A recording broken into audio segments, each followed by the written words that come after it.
The metal cuffs clicked shut around his wrists. The two fake cops sneered, thinking they had just put another black man in his place.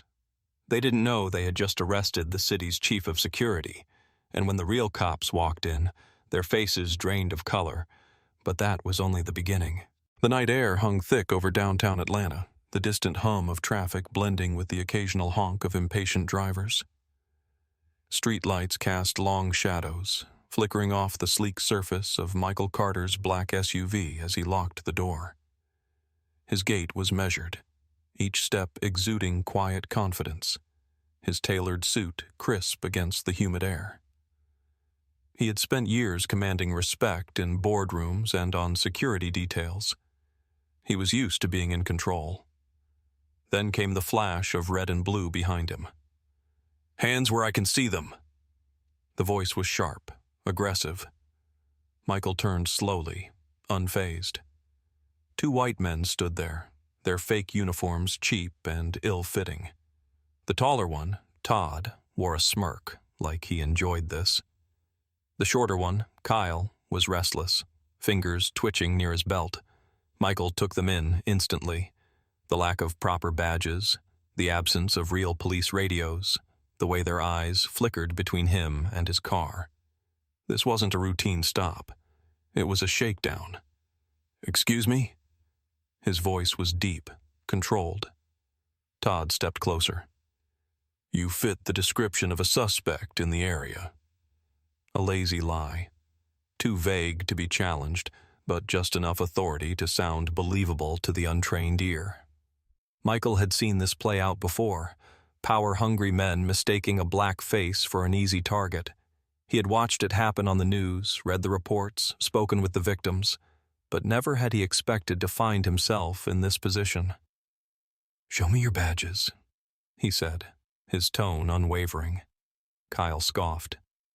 "Show me your ID first." His fingers twitched at his belt again, like he was daring Michael to resist. Michael's expression didn't change. "I suggest you reconsider what you're doing. Right now." Kyle stiffened. Todd, less patient, shoved him hard against the SUV. "Think you're some kind of big shot?" Todd sneered. "Maybe a night in jail will humble you." Michael exhaled slowly as the cold steel of the cuffs snapped shut around his wrists. The sidewalk murmured, some passers-by pulling out their phones, others whispering amongst themselves. But no one stepped in. Michael stayed silent. They had no idea who they had just arrested. The holding cell was a claustrophobic box of peeling paint and rusted bars, the stench of sweat and stale urine hanging thick in the air. The dim, flickering light overhead cast long shadows, making the grime-streaked walls seem even more oppressive. Michael sat on the cold metal bench, his suit wrinkled but his composure intact. Outside the cell, Todd and Kyle leaned against the bars, grinning like they had won something. "You're quiet now," Todd taunted, arms crossed. His smirk was full of cheap satisfaction. Michael didn't react. He just sat there, calm, patient. Kyle, less sure of himself, let out a forced chuckle. "What? Cat got your tongue? You're not used to dealing with real authority?" Michael finally looked up, the ghost of a smirk curling his lips. "Authority? That's funny." Todd's expression darkened. He straightened, stepping closer. "Keep running your mouth. We'll see how cocky you are in the morning." Michael tilted his head slightly, his gaze steady. He wasn't rattled. That's what made them nervous. Before Todd could say another word, the heavy metal door creaked open. The sound echoed sharply through the cell block. 3 officers entered, 2 sergeants and a captain. They moved with purpose, scanning the room.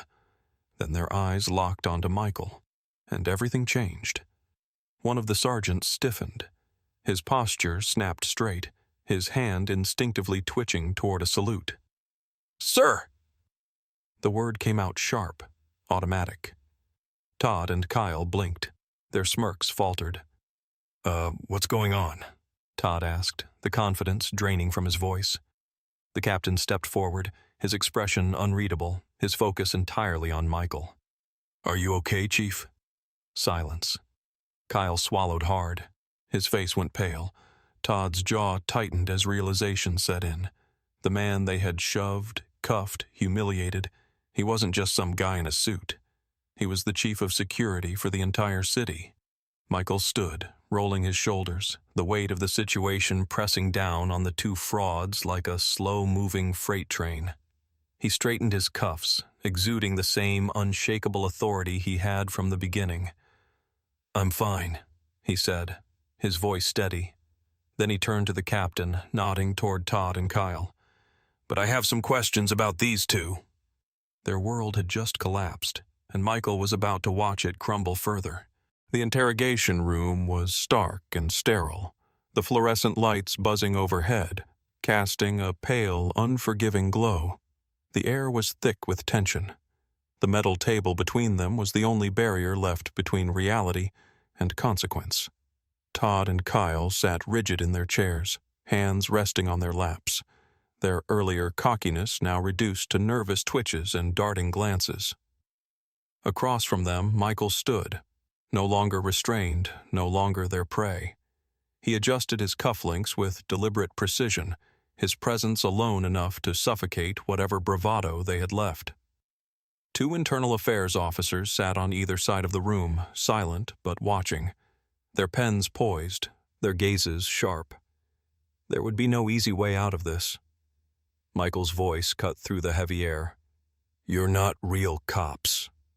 His tone was even, measured, far more dangerous than if he had been shouting.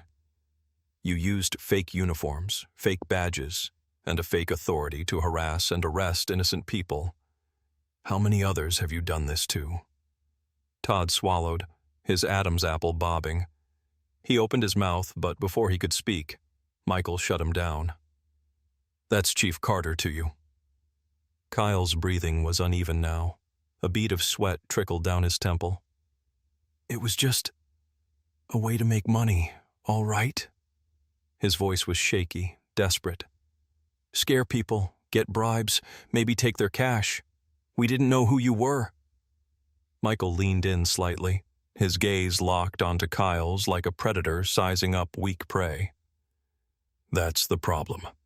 It shouldn't matter who I am." Kyle flinched, his head lowering. He knew Michael was right. They both did. Todd, however, still had embers of arrogance burning in his eyes. He scoffed, forcing a smirk. "So what?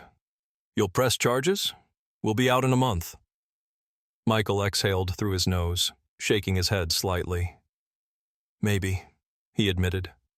His expression was unreadable, his voice carrying the weight of something Todd and Kyle couldn't quite grasp yet.